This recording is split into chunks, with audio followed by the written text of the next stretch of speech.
Custom Footer Overview. Hello everyone and welcome to a new video. Today I will be showing you how to create a footer for your website.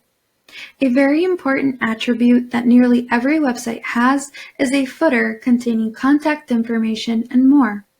There are basic footer designs already set up depending on the theme that you're using for your website. However, you do have the ability to create your own unique layout. So let's go over how to do just that. Begin by logging into your admin account, and from the front end of the website, look for the menu bar located at the very top of the page. From this menu bar, click Customize. Then select Widgets.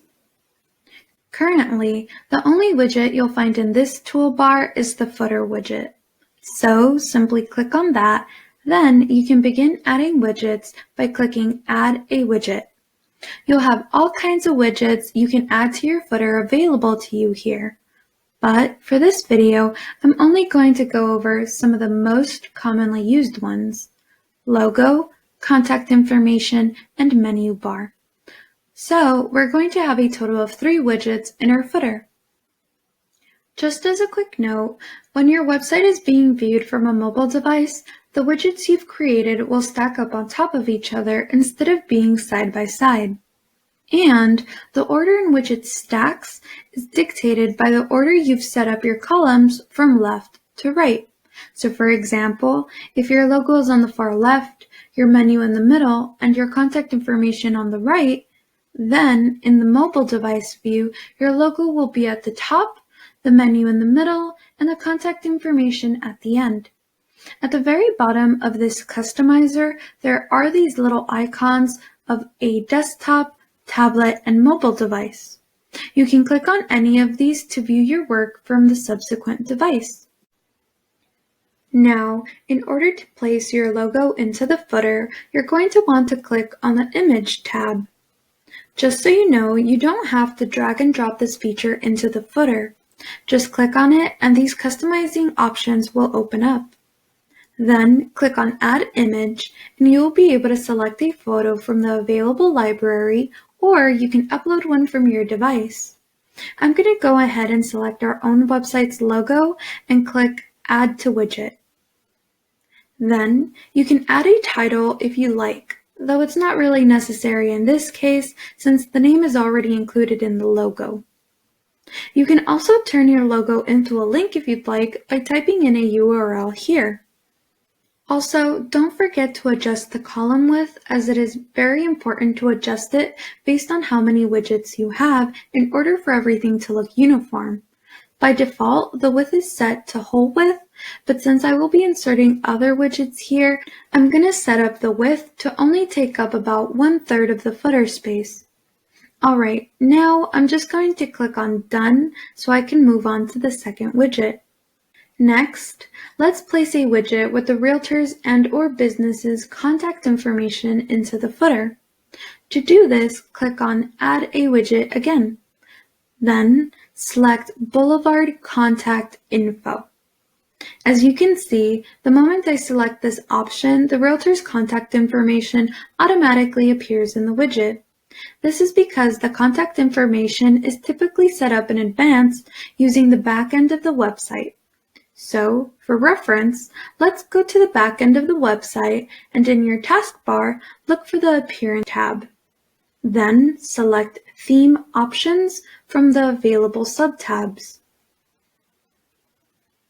After that, click on Contact Details, and this is where all the information for the contact widget will be pulled from. Alright, now let's go back and continue by giving the widget a title. I'm going to call this one Contact. Then, in the box below, you will find a list of contact information items which are included in this widget, like name, address, and phone. To remove some of these items from the widget, press and hold the Command or Control button on your keyboard and simultaneously click on the items you want to exclude. Again, you're going to want to assign the widget a width and click on Done when you're done. Finally, let's add a menu bar to the footer. Again, click on Add a Widget, then select Boulevard Menu Widget. In Title, I'm going to name this menu Resources. Then, click on the Select Menu drop-down. Here, you have a list of pre-made menus you can choose from to display. The menus you see here can be found and edited in the back end of your website. So for reference, let's quickly go to the back end of the website, where under the Appearances tab, you'll want to click on the Menus subtab. Here, you can create a new menu or select one to edit with this drop-down. I'm going to pick the Resources menu, then click Select.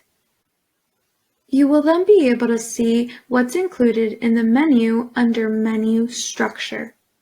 And you can even drag the items into the order you prefer them to be, or click the arrow on the right of the item to reveal additional configuration options. Now let's go back to the customizer and adjust the menu style and widget width. If you'd like, you can customize the widget further by adding CSS to it. To do so, assign a CSS class to the widget by typing it into the Custom CSS box. I'm going to use footer-resources as an example. Then, click Done and publish the footer so you don't lose your work. Next, go all the way back to the customization options and select Additional CSS. So let's say I want this widget to have a similar margin to the one the contact widget has. I'll just type in the class assigned to the resources widget here, which is footer resources, then add the new CSS rule to it. After, don't forget to save your work by clicking Publish. Alright, that's all I have for you today. I hope this video was helpful. To learn more about HJI, subscribe to our YouTube channel. Thank you for watching. Bye.